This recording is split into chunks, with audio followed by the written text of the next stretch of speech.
YouTube, this is exactly on the channel, giving you guys my Double Knight deck profile. Just forewarning, this is my opinion on it. If you guys want to make some nasty comments on Facebook, Twitter, whatever, go ahead, do it. I don't care. But just because you have a different opinion than me does not make you better than me. There's been so many times that this has become an issue, and I'm pretty much just done with it. If you guys do not like my videos or do not like to watch my videos, do not watch them. Okay. Anyways, let's just make it really simple. Triple Archatorius, Vanilli. He's a great card. Goes great with the Vanilli build. Modrat, basically equipped him. He's a special summon. Basically go for boars. Modrat destroys the equipped card. Card gets equipped to boars. Boars allow you to do the dump of, the search of a Noble Knight arm or up to 3 Noble Knights. One goes to your hand. The other 2 go to graveyard. Opponent chooses the one to hand. Great. These are all considered vanillis, especially when these guys are considered vanillis when they are not equipped. So they're great for that for the engine. Merlin searches out any Noble Knight that you need, and also you can banish them, go for an instant AZ or Synchro Summon, which is freaking amazing. Then of course, I know a lot of people have a different thing with the names. To me, this is Noble Knight Gawain. Whatever. Whenever you have a normal light monster, you can special summon this card face up defense, which is just great for your explosive XZ summonings, which is, yeah. Honest, great card, great defense, damage step, amazing. Queen, don't put to 3. I've seen some deck profiles where people do 3. I know 3 seems very tempting, but don't do it, because if she's the only card in your hand or the only monster in your hand, you're going to be kind of screwed. Beef up your deck with other Noble Knights before you put this card to 3. And of course, Lady of the Lake, which yet again you could do at 3. I would say do Lady of the Lake at 3 if you can, if you have the room for it, because she's just so amazing for the explosive synchro summoning, just for those rank 5s and the rank 9s if you wish to do so. And she's just great. Reinforcement of the army, triple is absolutely necessary. Do not do anything less. Last chapter, I was doing at 1. I found it more consistent at 2.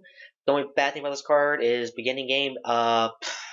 First turn, it is useless. It is a very useless card until you have the right materials in the graveyard and you have nothing on your field. Basically nothing on your field. After that, with my Noble Arms, Triple Destiny, I would say at least have 1 Noble Arm at triple where you can keep it consistent. Please don't do just 2, 2, 2, 2, 2 of everything, because to me that doesn't really make consistency. That just makes it a little more mess. So I prefer Triple Destiny. I was doing I was doing Caliburn at 2, but yet again 3 just to keep it consistent. Double Galatine. I know I kind of skipped there, but whatever. A plus 1,000, but during your standby phase, the monster loses 200 attack permanently. Even if the equipped card is gone, your monster still loses that attack. It's like, okay, my monster lost 600 attack. Oh, my card got destroyed. If you and let's just go for basic math. Archatorius would now be a 1,200 attack monster, and that sucks. Trust me, it really does. After that, double Excalibur. People say to do this card at triple, which I just say don't, just because it's good for consistency, but it's not good if you're trying to go for for a first turn Sacred Noble Knight Archatorius, the rank 5 one, and because it just doesn't really equip itself, and of course if it did, it'd be really broke at that point. But whatever. It's just, it's good for the rank up if you want to do that, or however, go ahead. But I just say keep it at 2. That's all you need. And 2 Noble Knights are for that card. Make your monster lose 500 attack and pop a card is really good. I wish it was life points, because then Cali would be able to recover from that, and it would just be a great combo to go off of, but it would be kind of broke at the same time. So, yeah. And of course, for your traps, Torrential, Compulse, and Solemn. If I could, I would put in a bottomless, but it's not necessary.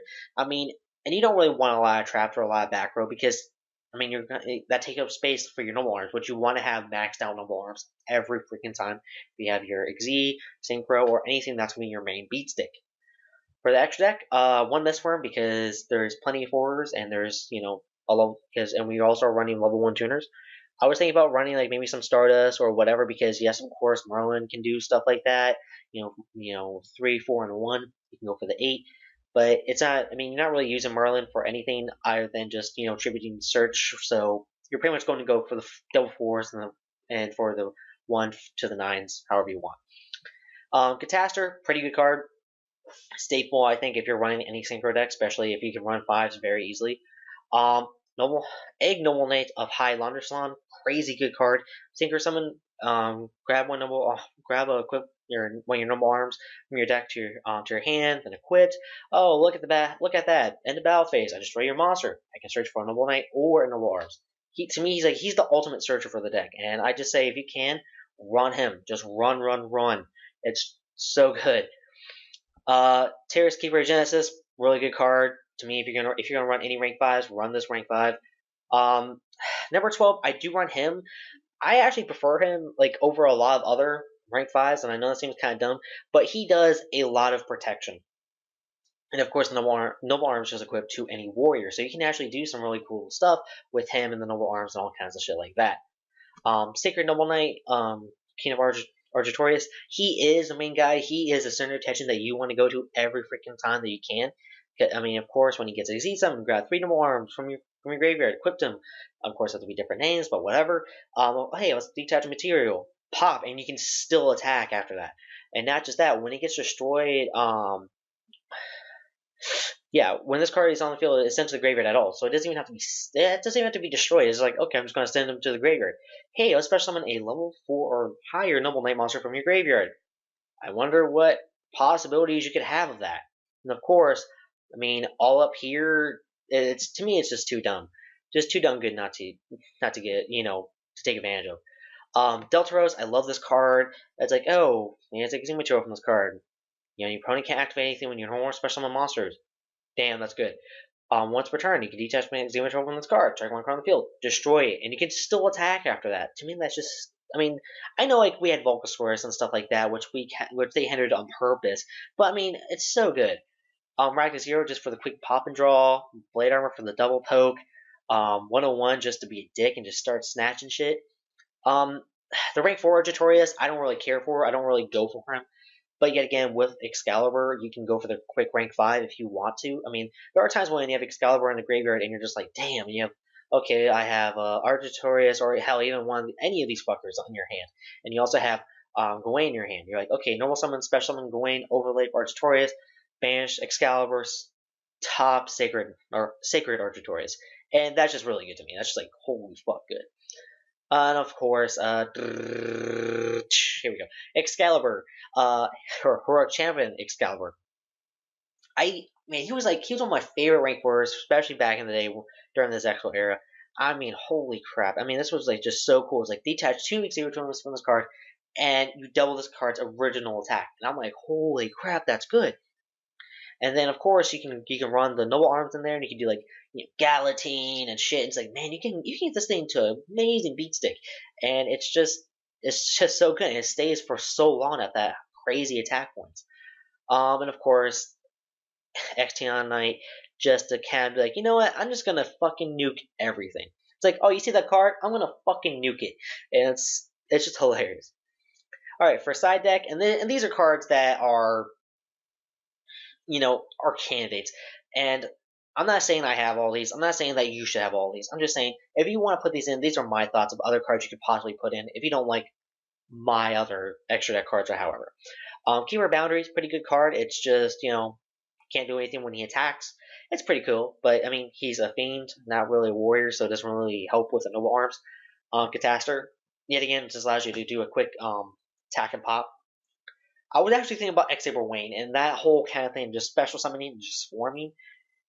I don't really think it's a really good idea to try swarm with this deck because you have a limited amount of resources. Now, yes, the point is to go for the Xyz and synchro summons as fast as you can, but also at the same time, don't do like all of them all at once because there's no real point. You only have 5 spells and traps, so only one Noble Knight Xyz or synchro monster is going to have pretty much all of those, or you can piece it out. But if you piece it out, that also kind of gives issues and just a whole nother video of stuff right there. Keeper Armageddon, he's okay. It's like, okay, detach, pop a card, whatever, and you can still attack. But yet again, he can do it, but he can do it better, and I can make him a 3000 beat stick without any problem at all. So this card's just outdated to me. Volcasaurus, pretty much the same thing. detach, pop, but it can't attack. So pretty much your choice. Durandal, I actually really like Durandal, and if I could, I would probably put this in. But I'm just kind of speculating at this point. Like, I just saw on the the little doobly doo listing right here, and I'm like, oh, that's kind of cool. I could probably put that in. It'd be a really neat card. Because I mean, it's one of those things. If you have a steel hand, that's just like, okay, you have Merlin, you have Last Chapter, whatever, and you're like, I'm just wrecking this guy, and I don't really have anything needed. I mean, I have backup, but that's whatever. I wonder if I can actually do some more plus. It's like, hey, let's shuffle our hand back into our decks and draw the same number of cards. Or if your opponent starts activating a bunch of card effects, like, hey, destroy my back row instead. And of course, the no, of course, none of Warren to equip themselves, and it's just like so good because you can get so much plus off of that. So yeah, Shark Fortress gives you pretty much like a double attack yet again for any monster you pretty much choose. Or if you want to keep up with the pure Noble Knight build, you can run another Argitorius. By all means, go ahead. Anyways, guys, if you liked what you see, please comment, like, and subscribe. Please keep on clicking those ads. I've been seeing a real steady, increase of, ad performance and stuff, and please do it. I mean, I'm getting I want to say I'm getting very close to my first check from AdSense slash YouTube slash Google, that whole conglomerate thing of people. So please do it. Please, I'll give you guys a big heads up video about it and say thank you and all that. And as always, thanks for watching, guys.